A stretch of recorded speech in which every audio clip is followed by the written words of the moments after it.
Hi, it's Friday and time to look back at what happened at Queen's Park and Ontario politics this week. First of all, long-term care. The new minister may be overloaded. The budget. The finance minister is inviting public comment on the upcoming budget. Is it useful? Public transit. The Ontario government is replacing the drop in gas tax revenues collected because of the pandemic to maintain funding for public transit. Schools. How to keep them open from now on. The opposition parties push Premier Ford. And finally, a U.S. company, Fairfax Software, won a contract for a new Ontario government payment processing system. Paul Calandra, who was a fierce spokesperson for Stephen Harper, sat across from me in the House of Commons, is the government House leader for Premier Ford. Takes care of procedural stuff in the legislature, the legislative affairs minister, and now also the long-term care minister for the Progressive Conservative government. The problem is that there are many long-term care homes with outbreaks, over 100 of them, and thousands of cases of staff and residents with COVID. I wish that Premier Ford had some more capable PC MPPs to be able to have somebody concentrate on the long-term care file. The legislature is in recess, but the Finance Committee is meeting for pre-budget consultations. Various groups are testifying in front of the committee, essentially trying to lobby the government. It's now open to the public to submit written submissions to the committee. You can just find the form that you need to fill out if you want to say something by Googling 2022 Budget Consultations Ontario. And the page, that's the title of the page, so you should be able to get to it pretty easily. Now, you might wonder, like, what's the purpose of doing that if you're just an average member of the public?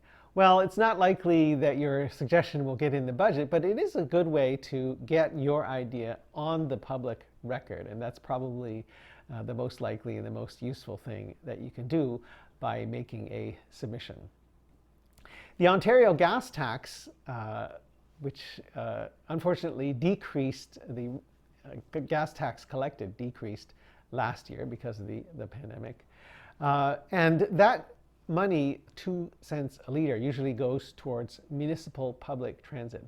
The Ontario government will cover that drop and maintain funding. Kingston will get $3.26 million from the Ontario gas tax fund.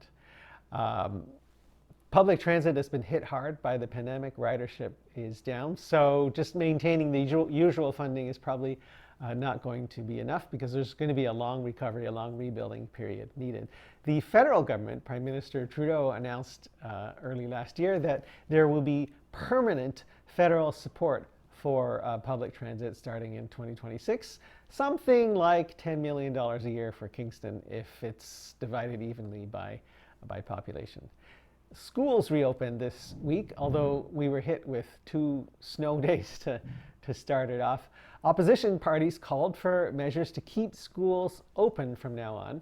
Stephen Del Duca, leader of the Ontario Liberal Party, called for extra staffing in advance of expected absences, smaller class sizes, making use of unconventional spaces, adding the COVID vaccine to the list of required school vaccinations, and generally making a booster shot part of the vaccination certificate. I want to thank all educators and staff after a hard and hectic week of back to school for making it happen and for the work that you've put in to allow students to go back to in-person learning.